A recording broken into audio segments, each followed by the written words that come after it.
Have you ever paused in the quiet hush of a late evening, staring at the faint glow of your smartphone screen, and felt a subtle fog settling over your thoughts, like mist rolling in from a distant sea?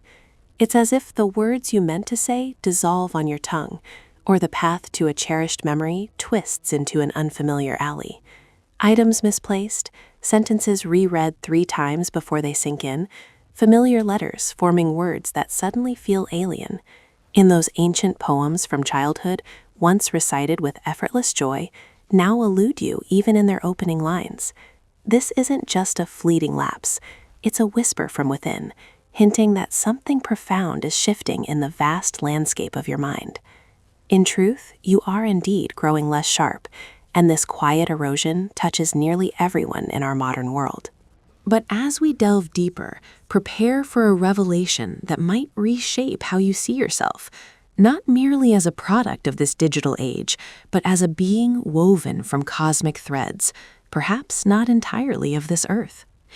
Imagine your brain as a sprawling galaxy, with neurons firing like stars in an endless void, connected by synaptic bridges that pulse with the energy of distant quasars.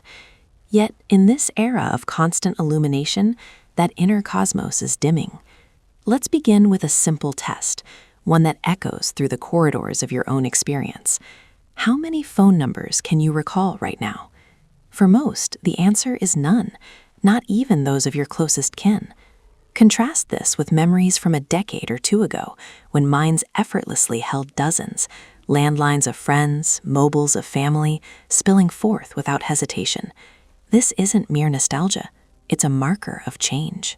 Scientific inquiries, such as those from researchers at the University of Texas, reveal that the mere presence of a smartphone nearby impairs working memory and cognitive capacity, drawing resources away like gravity pulling at a wandering asteroid.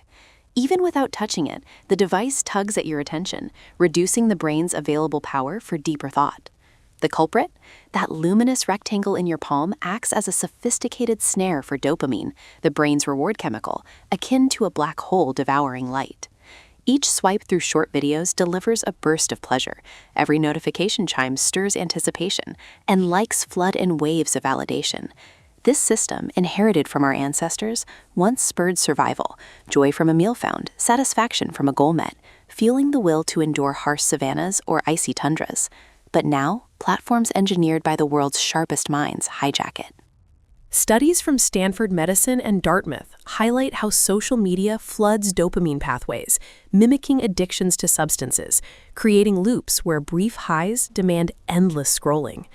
Videos under 10 seconds dominate, conditioning the brain to crave instant gratification at low effort.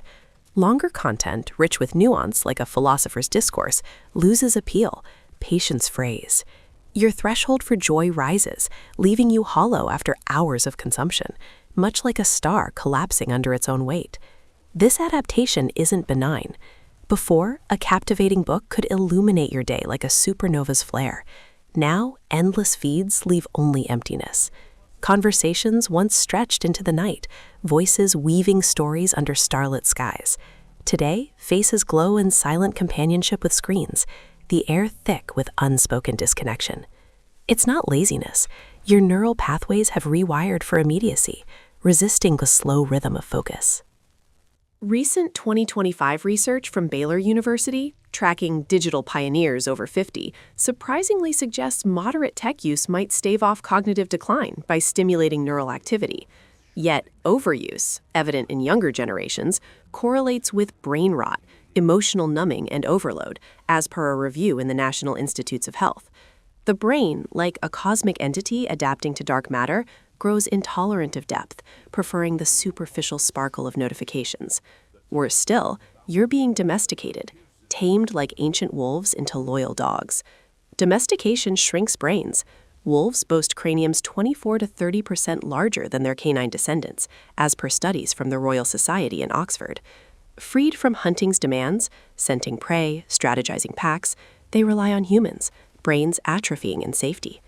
Now gaze at us. Phone books memorize numbers, maps guide every turn, calculators handle sums, search engines ponder queries. Algorithms curate outfits, meals, entertainment, whispering choices into your ear like invisible guides. What once required mental exertion, navigation by stars, mental arithmetic under pressure, fades. Humanity forged a mighty brain over tens of thousands of years, a neural nebula expanding against evolutionary odds. Yet in mere decades we've surrendered it, becoming pets in a technological ecosystem. We don't wield tools, they wield us. Ponder the design. Infinite scrolls mimic slot machines. Notifications chime with calculated urgency, evoking anxiety like a predator's rustle in the underbrush. Tech titans, those brilliant architects, know this intimately. Steve Jobs, visionary of Apple, strictly curtailed his children's iPad use, as revealed in New York Times interviews.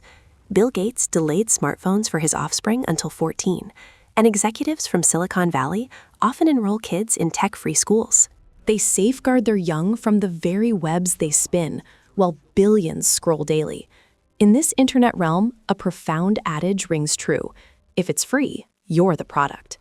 Apps harvest attention, selling it to advertisers who bid for your gaze.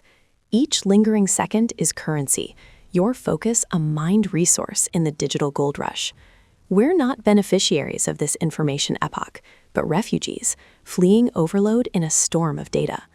Access seems boundless, knowledge at fingertips, worlds unfolding from a bed.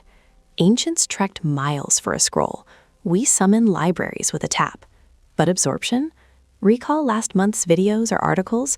Can you summon 3 meaningful insights? Likely not. It's mental gluttony. Fast food content stuffs the mind, bloating without nourishment. Brains, per Harvard Medical School, suffer from fragmented sleep and attention when screens dominate, eroding REM cycles vital for memory consolidation. This binge dulls appetite for substance. Articles over 500 words feel interminable. Videos beyond 3 minutes beg fast forward. Books? A relic, inducing slumber after pages. The palate, spoiled by spicy stimuli, rejects the subtle flavors of depth, much like a gourmet turned junk food addict, unable to savor a simple broth.